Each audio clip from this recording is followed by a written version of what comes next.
Hello everybody, this is Astrid from Aurora Meditation.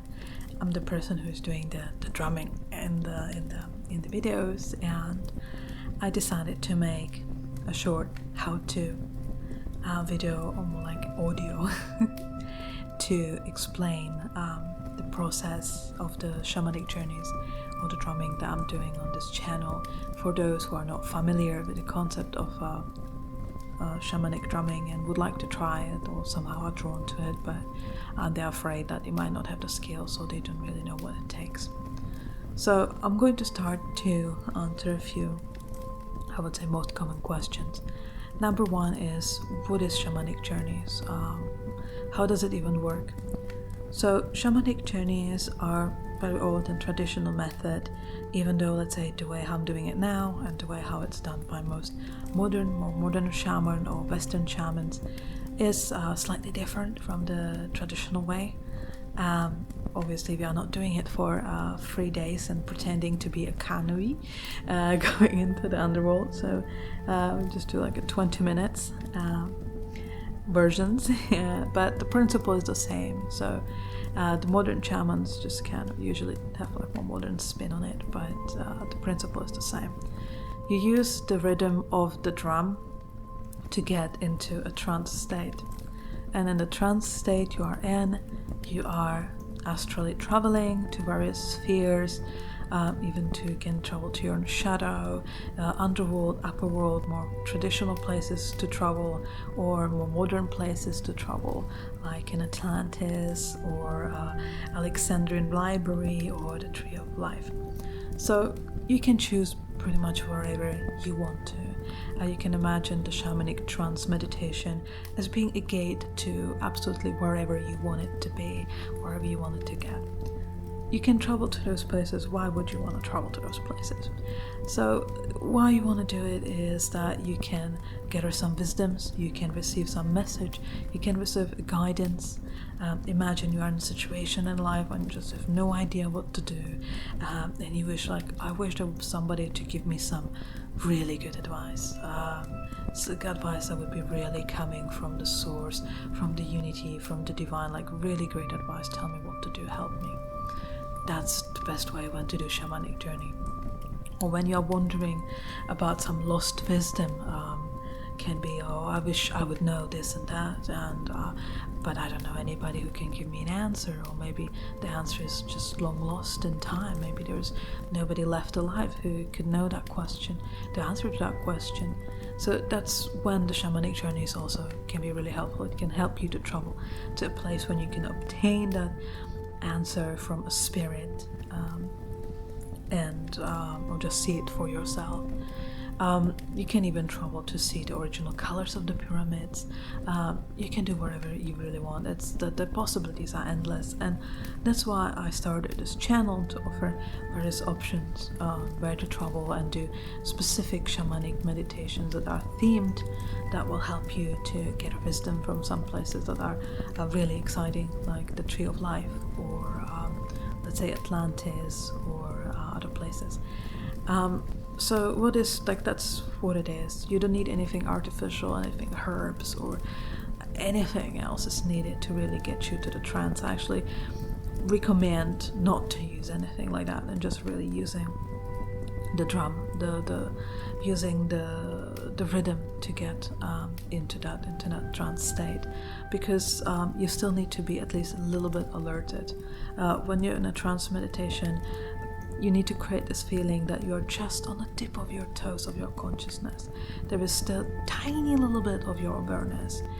For example, I would recommend people to take the position for the shamanic journey that is comfortable for them. Some people prefer lotus position, some people prefer lying down on the floor, some people prefer chairs. Depends what it's comfortable, but it should not be something like bed with lots of pillows, because you might fall asleep. You need something that is at least 1% little bit uncomfortable, just that little bit to keep you awake and keep you alerted. So you're not falling asleep. You still need your consciousness to be there, so you can navigate yourself through the shamanic journey. So shamanic journey gets you into trance when you can travel astrally. to places. The minimum requirement would be the ability to meditate. Anybody can do shamanic journey, really doesn't matter the age. I've seen more younger travelers, I've seen older travelers. It's really not limited by any age, race, or nothing really. It's just, I would say, the ability to meditate, at least like the minimum requirement. Knowing how to observe your breath, how to do deep breaths, how to empty your mind at least a little bit. That's how I would say the minimum requirements and all that it's needed. No previous experience is needed. So once you get the position that you want to be in, also it's comfortable, some people start before the journey calling their spirit guides, if they have some, or make a plea to gods to help them to make the journey successful. I personally just call benevolent spirits to help me on my journey. That's not necessary. Some people prefer not to do it at all and just go right into the journey. So it depends how you feel, what you feel is better for you, and how you feel comfortable with it. So once the journey itself usually contains out of 3 different parts. The first part is I would say the getting into the trance. Then is the middle section, that's the longest one, that's the actual journey itself, and then at the end is some sort of callback and grounding. So I personally start the first part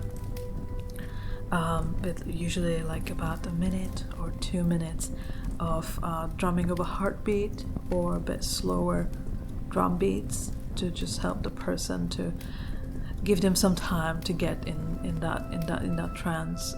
Usually during that time you'll be focusing on your breath, slowing down your breath. The heartbeat would be slowing down, but you'll be still alerted, you'll be still present. And with closed eyes you start imagining yourself at a place that's comfortable for you. Usually you can just close your eyes and let me imagine myself at my happy place or comfortable place, and the place just kind of appeared itself. For some people it's a place from childhood, or it can be a vacation spot, it can be grandmother's garden. For me it was a completely random place. I only visited once, just a random hill somewhere. So it can be very random. It can be a place that you have a natural connection with. I would say don't force it either way, let it come to you.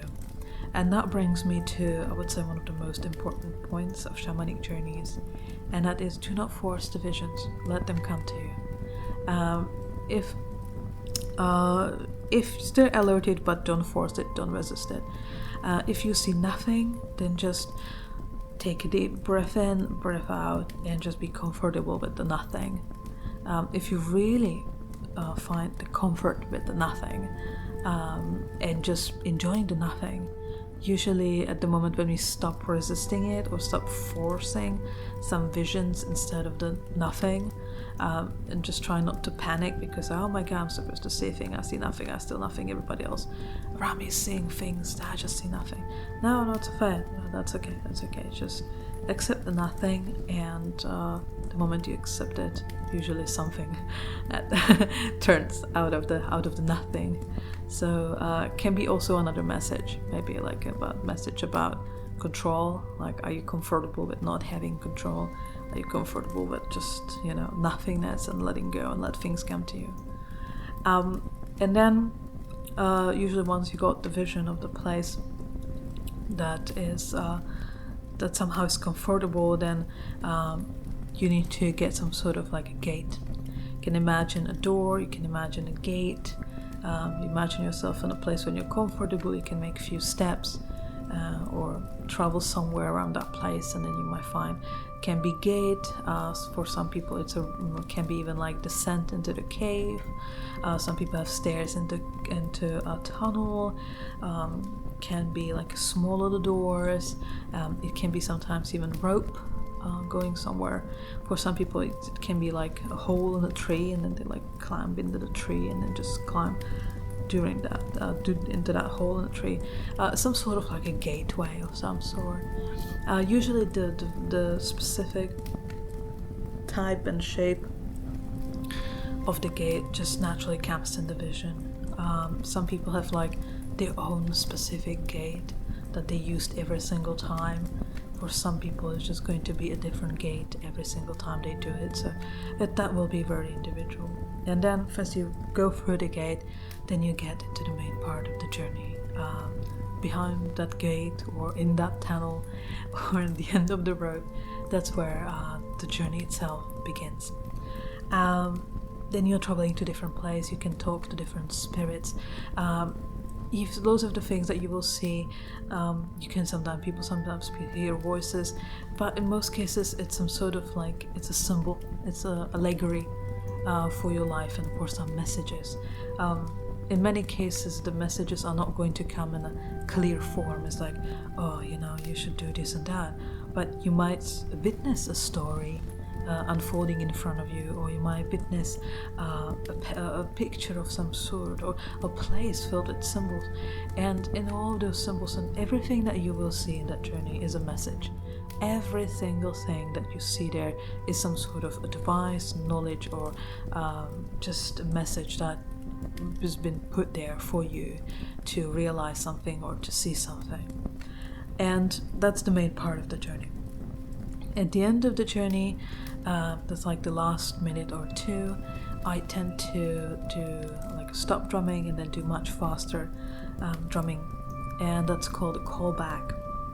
The callback is there to really for you to just say thank you for talking to me, to whatever spirit or being you've been talking to in that trance vision, and just turn around and go back to where you came from and just climb back that rope, go back through those stairs, or just go back through the doors that you came back to, and just find yourself back again at the very same spot you started to the vision at. So that's like the callback, and then after when the callback ends, the drumming ends, then you open your eyes and you're back, when in the room or even outside where you started the vision. Sometimes I personally like to keep at the end of the videos about a minute of just the nature sounds or the sound of the fire, that it's really there for you to ground after the journey. If you can, just being barefoot, or just kind of focusing on your feet, on the bottom of your feet, touching the ground, to kind of ground yourself after the journey, get back into the normal world or the everyday world. That's something that should not be rushed. That's something that give it some time, at least a few minutes to kind of get back to again everyday life. Something that is good idea if you think that you are having problems after the journey, or in general, to just kind of not being grounded after meditations, or not being grounded after visions, sometimes even after very lively dreams. It's to get some comfort food. Doesn't necessarily have to be unhealthy. Usually potatoes are good. Potatoes are from a ground. They're very good grounding food. So again, a comfort food does not necessarily have to be chicken fried steak or anything like that. It can be something healthier. Again, like potatoes, but meat. Again, for those who eat meat, I don't. But for those who eat meat, that can be an option as well. And after that, it's really, really good idea, and I would highly recommend that, having a journal. You don't have to show that vision, the journal, to a living soul throughout your whole life. So nobody has to see it. So be honest in it as much as you can. That would be definitely my advice. And write even details that you don't understand, or messages that you don't really understand or you think are meaningless. Write it in that journal, because things that might look meaningless now, it just doesn't make much sense to you, like why I've seen this and this, and this doesn't make any sense. Write it down anyway. Just because it doesn't make sense now doesn't mean it's not going to make sense. Maybe 2, 3, 4, 5 years from now, maybe in 5 years, is going to make a perfect sense, and you realize that what you originally thought was a really meaningless detail of the journey was actually the main message. So that can happen, and the more journeys you do, the more intuitive you will get, the more you will be able to distinguish what is the most important message of the journey. And again, might not be what you expected. You might talk to a spirit and you will feel that the conversation was the main thing, but then in a few years' time you realize, oh no, it was actually what the spirit was wearing. That was such a crucial message. So training makes perfect, even with trance journeys and visions and experiences. So I would say the diary is really crucial. I would say, again, it's going to be hard, but I would say try not to censor it. Just write it as it is. Even if it makes you feel bad, even if sometimes make you feel embarrassed, like why I'm seeing such an embarrassing thing in my vision. That's the hard part. Now try not to censor it. You don't have to show it to a living soul, and it's just for you. Nobody has to read it. Just put a lock on it, hide it somewhere. You don't even have to tell anybody that this diary actually exists. So I would say, be as honest as you can, and as the journey continues, and your diary is getting thicker and thicker, and there is in general more and more advice in it, and more messages, then you will start to see patterns. You will start to, like, the whole shamanic spherical worlds that you've been traveling to just starting to I would say unreveal itself in front of you as like one an absolutely incredibly amazing and exciting world. And that's why I'm doing the meditations I'm doing. I was kind of missing something like that on YouTube, and I wanted to just create a big archive. Well, that's where I'm heading with this channel, a decently sized archive of various shamanic journeys to various places that you can, like a tribe, you can think about it as like a Astrid travel agency, where you can like travel to like all sorts of places and gather all sorts of information, or sometimes just to be there, just to get a feel of that place and see it. I really think that spiritual development is something that is difficult, because in many cases we are overcoming our worst blockages. And let's say for people, for example, who are fighting with sometimes even addictions or codependency on people, codependency on toxic people and stuff like that, know how incredibly hard it is to go through that development, and how it sometimes really feel like physically hard, like doing like a physical labor, like physically labor hard. And I was hoping that those meditations, sometimes the traveling, to fun places, as I said, like Atlantis or Alexandrian Library, which was all meditations I'm planning to do, or it might be done already at this point you're listening to this. I would like it to be like a little bit ease that burden, make it a little bit more fun, make it a little bit more juicy, make it a little bit more rewarding, like be the carrot at the end of this very difficult stick that spiritual development sometimes might be. So that was the introduction. The video ended up being a little bit longer than I expected it to be, or hoped it to be, but there was loads of information that I wanted to convey for people to do the shamanic journeys. And I really hope that people will try it out. That maybe my channel will hopefully find this video will help people who never ever tried to do shamanic journey to try it for the first time and had that absolutely astonishing experience, and realize that it's not something heavy, it's not something like, it's not the pie in the sky, it's not untouchably exotic, it's not for other people but not for me. No, it's for you. It's absolutely for you. And and just enjoy that experience. So thank you so much for listening to this video, and I really hope you will enjoy the shamanic journeys.